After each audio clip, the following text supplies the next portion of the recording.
ಕೆಲವುದನ್ನ ನಾವು ಪ್ರೀತಿಯಿಂದ ಪಡಿತೀವಿ, ಕೆಲವುದನ್ನ ಹಠ ಮಾಡಿ ಪಡಿತೀವಿ, ಇನ್ ಕೆಲವುದನ್ನ ಹೋರಾಟ ಮಾಡಿ ಪಡಿತೀವಿ. ಹೀಗೆ ಕರ್ನಾಟಕ ಮತ್ತು ಕನ್ನಡಿಗರ ಪರ ಸಾಕಷ್ಟು ಹೋರಾಟಗಳನ್ನ ಮಾಡಿ ನಮ್ಮ ನಾಡು ನುಡಿಗೆ ಏನ್ ದಕ್ಕಬೇಕೋ ಅದನ್ನ ನ್ಯಾಯವಾಗಿ ತಂದ್ಕೊಟ್ಟಿದ್ದಾರೆ ಅಂತ ಹೇಳಿದ್ರೆ ತಪ್ಪಾಗೋದಿಲ್ಲ. ಎಲ್ಲದಕ್ಕಿಂತ ಹೆಚ್ಚಾಗಿ ಅವರು ಒಬ್ಬ ರಾಜಕೀಯ ವ್ಯಕ್ತಿ ಅನ್ನೋಕ್ಕಿಂತ ಹೆಚ್ಚಾಗಿ ಕನ್ನಡಿಗರ ಮೇಲೆ ಇಟ್ಟಿರುವಂತಹ ಪ್ರೀತಿ ಮತ್ತು ಅವರ ಹೋರಾಟಗಳ ಶೈಲಿಯನ್ನ ನಾನು ಗೌರವಿಸೋದಕ್ಕೆ ಇಷ್ಟಪಡ್ತೀನಿ. ಈ ದಿವಸ ನಾಯಕ ವಿತ್ ವಿನಾಯಕನಲ್ಲಿ ನಾವ್ ಎಂದಿಗೂ ಒಬ್ರು ಪೊಲಿಟಿಷಿಯನ್ನ ನಾವು ಮಾತಾಡ್ಸಿರ್ಲಿಲ್ಲ. ಆದ್ರೆ ಈ ದಿವಸ one of the most special personalities of Karnataka, one and only Vatal Nagaraj ಅವ್ರು ನಮ್ಮ ಜೊತೆಗಿದ್ದಾರೆ. ಸರ್ ನಮಸ್ಕಾರ. ನಮಸ್ಕಾರ. 64ರಲ್ಲಿ ಸರ್ ತಾವೊಂದು ಚಳವಳಿ ನಡೆಸ್ತೀರಾ.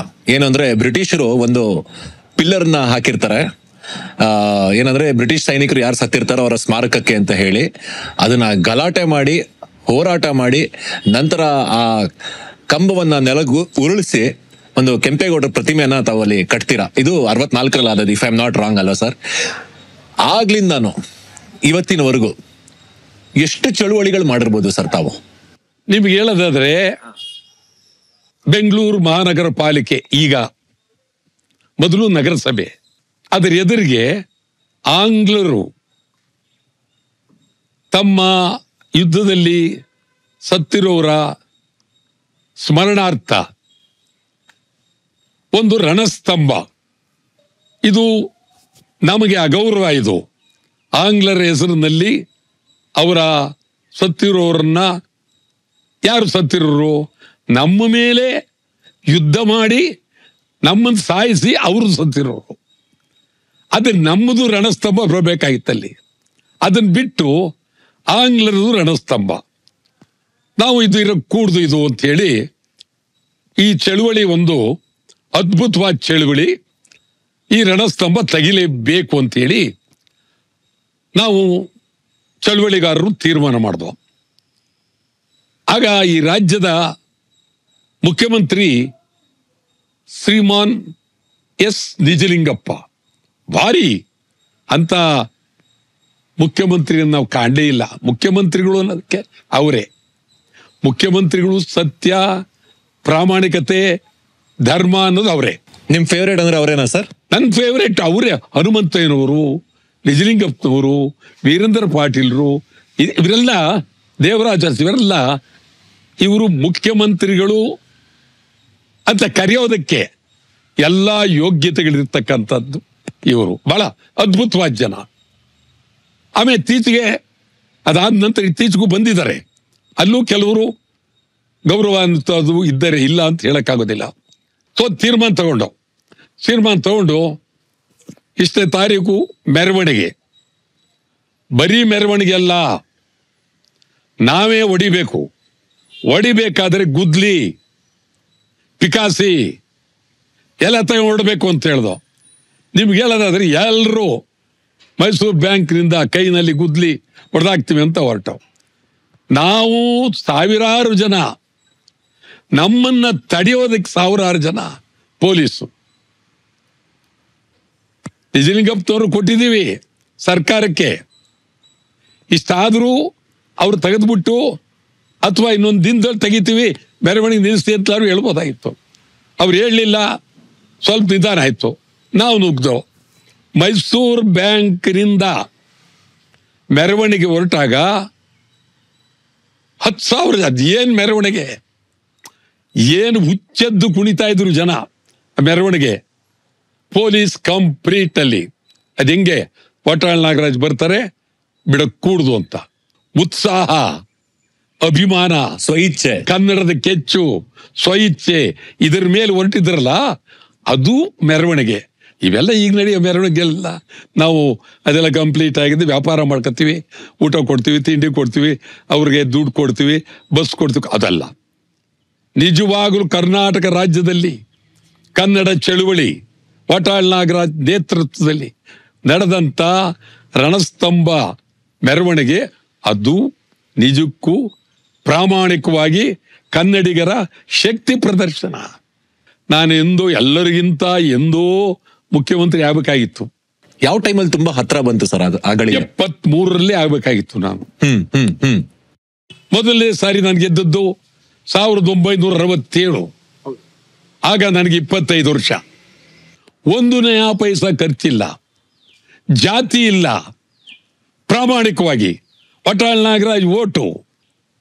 ಅಕ್ಕಿ ಬೆಲೆ ಕೇಳಿ ಹಾಕಿರಮ್ಮ ಓಟು, ರಾಗಿ ಬೆಲೆ ಕೇಳಿ ಹಾಕಿರಮ್ಮ ಓಟು ಅಂದ್ರೆ ಅವತ್ತಿನ ಘೋಷಣೆ ಏನು? ಅಕ್ಕಿ ಬೆಲೆ ಜಾಸ್ತಿ ಆಗಿದೆ, ಕೊಡಿ ವಟಾಳ್ ನಾಗರಾಜ್ ಓಟು. ರಾಗಿ ಬೆಲೆ ಜಾಸ್ತಿ ಆಗಿದೆ, ಕೊಡಿ. ಯಾಕೆ ಕೊಡ್ಬೇಕು? ಚಳುವಳಿ ಮಾಡಿ ಕಮ್ಮಿ ಮಾಡಿಸ್ತಾರೆ. ನಾಳೆ ಚಳುವಳಿ ಮಾಡಿ ಗಲಾಟೆ ಮಾಡಿ ಬೆಲೆ ಏರಿಕೆಯನ್ನ ನಿಲ್ಲಿಸ್ತಾರೆ, ತಡಿತಾರೆ. ಇದಕ್ಕೆ ವಟಾಳ್ ನಾಗರಾಜ್ ಒಬ್ರೆ ಸಾಕ್ಷಿ. ಅವ್ರನ್ನ ಗೆಲ್ಸಿ. ಯಾರು ಹೇಳ್ತಿದ್ದವರು? ಎಲ್ಲ ಸಣ್ಣ ಸಣ್ಣ ಹುಡುಗರು. ಒಂದು ಮೆರವಣಿಗೆ ಅಂದ್ರೆ 3000 ಜನ, 4000 ಜನ ರಸ್ತೆಯಲ್ಲಿ, ಬೀದಿಯಲ್ಲಿ ಎಲ್ಲಿ ನೋಡಿದ್ರು ಬರಿದೆ. ಅದ್ಭುತ. ನಿಜಲಿಂಗಪ್ಪ ಮುಖ್ಯಮಂತ್ರಿ ಆಗಿದ್ದಾಗ ನಾನು ಶಾಸಕ, ಗೃಹ ಮಂತ್ರಿ ಎಂ.ವಿ. ರಾಮರಾವ್ ಅವರು ಗೃಹ ಮಂತ್ರಿ ಆಗಿರುವಾಗ ಮಧುಗಿರಿ ಅಂತೇಳಿ ಅಲ್ಲಿ ಪೊಲೀಸ್ ಸ್ಟೇಷನ್ನಲ್ಲಿ ಒಬ್ಬ ಮಹಿಳೆಯ ಮೇಲೆ ಅತ್ಯಾಚಾರ ಆಗೋಗುತ್ತೆ ಸ್ಟೇಷನ್ ಒಳಗೆ. ಇದು ರಾಜ್ಯಾದ್ಯಂತ ದೊಡ್ಡ ಸುದ್ದಿ. ಶಾಸನ ಸಭೆಯಲ್ಲಿ ಈ ಬಗ್ಗೆ ಭಾರಿ ಹೋರಾಟ. ಎಲ್ಲ ಪಾರ್ಟಿಯವರು ಇದು ಅನ್ಯಾಯ, ನಿಜಲಿಂಗಪ್ಪನವರೇ ನಿಮ್ ಸರ್ಕಾರ ರಾಜೀನಾಮೆ ಕೊಡ್ಬೇಕು, ಎಂ.ವಿ. ರಾಮರಾವ್ ಗೃಹ ಮಂತ್ರಿ ರಾಜೀನಾಮೆ ಕೊಡ್ಬೇಕು. ಒಂದೇ ಸಮನೆ ಶಾಸನಸಭೆಯಲ್ಲಿದ್ದ ವಿರೋಧ ಪಕ್ಷ ಅಂದ್ರೆ ಹೆಂಗಿತ್ತು? ಬಹಳ ಅಪ್ಪಟ ವಿರೋಧ ಪಕ್ಷ, ಅದ್ಭುತವಾದ ವಿರೋಧ ಪಕ್ಷ. ಗೃಹ ಮಂತ್ರಿ ಉತ್ತರ ಕೊಡಕ್ ನಿಲ್ತಾರೆ. ಅಷ್ಟೊತ್ತಿಗಾಗ್ಲೇ ಅವರು ಏನೋ ಬರಿತಾ ಇರ್ತಾರೆ ಟೇಬಲ್ ಮೇಲೆ, ಅವರ ಇದ್ರ ಮೇಲೆ. ಅವ್ರ ಪಕ್ಕದಲ್ಲೇ ಮುಖ್ಯಮಂತ್ರಿ ಕೂತಿರ್ತಾರೆ, ಮುಖ್ಯಮಂತ್ರಿ ಪಕ್ಕದಲ್ಲಿ ಗೃಹ ಮಂತ್ರಿ ಕೂತಿರ್ತಾರೆ. ಎದ್ದು ಈ ನಡೆದಿರೋದಕ್ಕೆ ನಾನೇ ಕಾರಣ, ನನ್ನ ಸರ್ಕಾರವೇ ಕಾರಣ, ನನ್ನ ಇಲಾಖೆ ಕಾರಣ.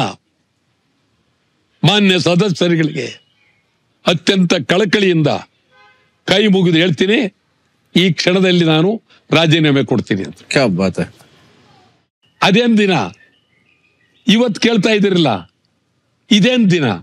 ಈಗಿನ ಕಾಲದಲ್ಲಿ ಯಾರು? ಅಯ್ಯೋ ನೀವು ಅಷ್ಟು ರಾಜೀನಾಮೆ ಉಂಟಾ? ಅಯ್ಯೋ ಸರ್, ನೀವು ಚಳುವಳಿಗಳಿಗೆ ಬಹಳ ಹೆಸರಾದಂಥವ್ರು.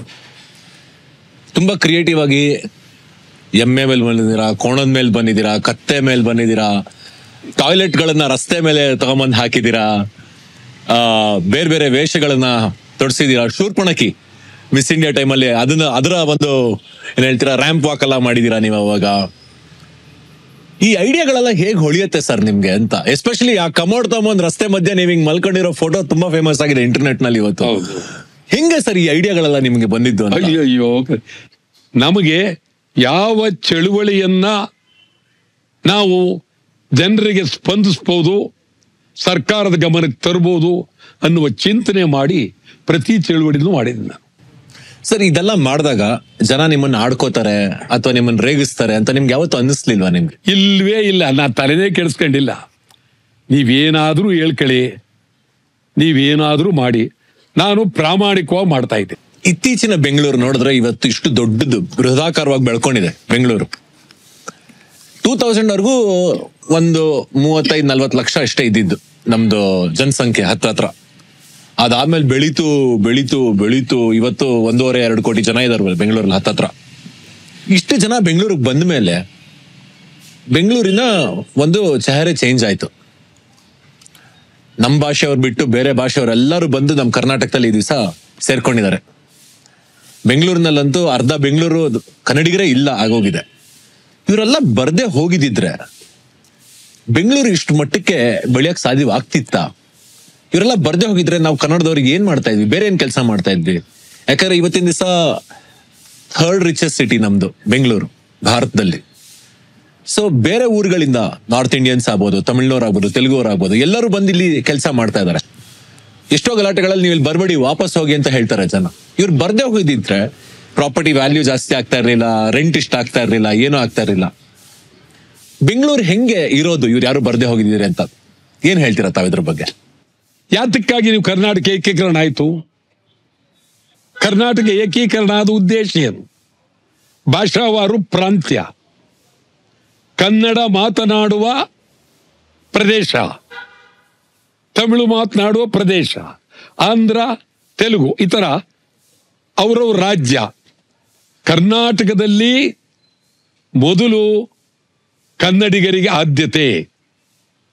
ಕರ್ನಾಟಕದಲ್ಲಿ ಮೊದಲು ಕನ್ನಡ ಚಿತ್ರಗಳು, ಕನ್ನಡ ಸಾಹಿತ್ಯ, ಕನ್ನಡ ಸಂಸ್ಕೃತಿ, ಕನ್ನಡಕ್ಕೆ ಆದ್ಯತೆ. ಮೊದಲು ಕರ್ನಾಟಕದಲ್ಲಿ ಕನ್ನಡಿಗರಿಗೆ ಕೆಲಸ ಇಲ್ಲ. ಕನ್ನಡಿಗರಿಗೆ ಕಣ್ಣೀರು ಇಡ್ತಾ ಇದ್ದಾರೆ.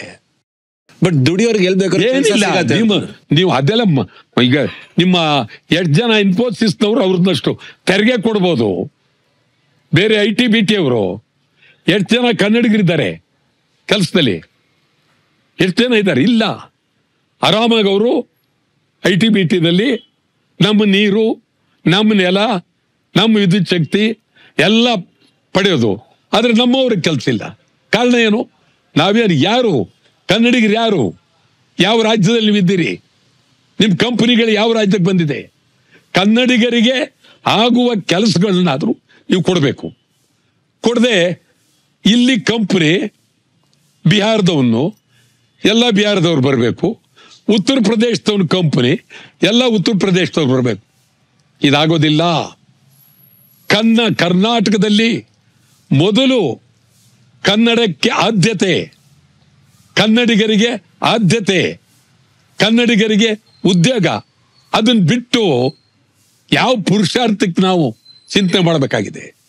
ಸರ್, ನಿಮ್ ಫೇವ್ರೆಟ್ ಚಳವಳಿ ಯಾವ್ದು ಸರ್? ಹೇಳಿ ಸರ್. ಅದರಲ್ಲಿ ಹೇಳ್ತೇನೆ ಎಷ್ಟು ನಡೆದಿದೆ, ಏನಿದಾಗೋಗಿದೆ. ಇದು ನೀವು ಸ್ವಲ್ಪ ಹೆಚ್ಚು ಕಡಿಮೆ ನಿಮ್ಮ ಯೂಟ್ಯೂಬ್ಗಳಲ್ಲಿ 1 ವರ್ಷ ನಿರಂತರವಾಗಿ ಕೊಡ್ಬೋದು. ಅಷ್ಟೊಂದಿದೆ. ಇರ್ಲಿ, ಆದ್ರೂ ಚಿಂತೆ ಇಲ್ಲ, ಸಂತೋಷ. ಸರ್, ನಿಮ್ ಫೇವ್ರೆಟ್ ಚಳವಳಿ ಯಾವ್ದು ಸರ್?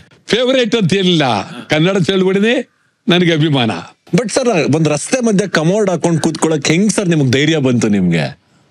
ನಿಮಗೆ ಈ ಒಂದು ಧೈರ್ಯ, ನನ್ನ ಧೈರ್ಯದ ಬಗ್ಗೆ ಯಾರು ಮಾತಾಡ್ಬೇಕಾಗಿಲ್ಲ. ಬಹುಶಃ ನನಗೆ ನಾನಾ ರೀತಿಯಲ್ಲಿ ಚುನಾವಣೆ ತೊಂದರೆಗಳಾಗಿರ್ಬೋದು, ಚುನಾವಣೆಯಲ್ಲಿ ಇವತ್ತಿನ ಪರಿಸ್ಥಿತಿಯಲ್ಲಿ ಜಾತಿ, ಹಣ, ಇದರಿಂದ ನಾನು ಗೆಲ್ಲದೇ ಇರ್ಬೋದು. ಆದರೆ ನನಗಿರುವ ಶಕ್ತಿ, ನನಗಿರುವ ಧೈರ್ಯ, ನನಗಿರುವ ಕೆಚ್ಚು, ನನಗಿರುವ ಅಭಿಮಾನ ಯಾರಿಗೂ ಇಲ್ಲ. ಅದು ಒಬ್ಬರೇ ವಾಟಾಳ್ ನಾಗರಾಜ್. ಇಷ್ಟೊತ್ತು ನಮ್ ಜೊತೆಗೆ ಹರಟೆ ಹೊಡೆದ್ರಿ ಸರ್, ನಮ್ಗೆ ಬಹಳ ಖುಷಿ ಆಯ್ತು.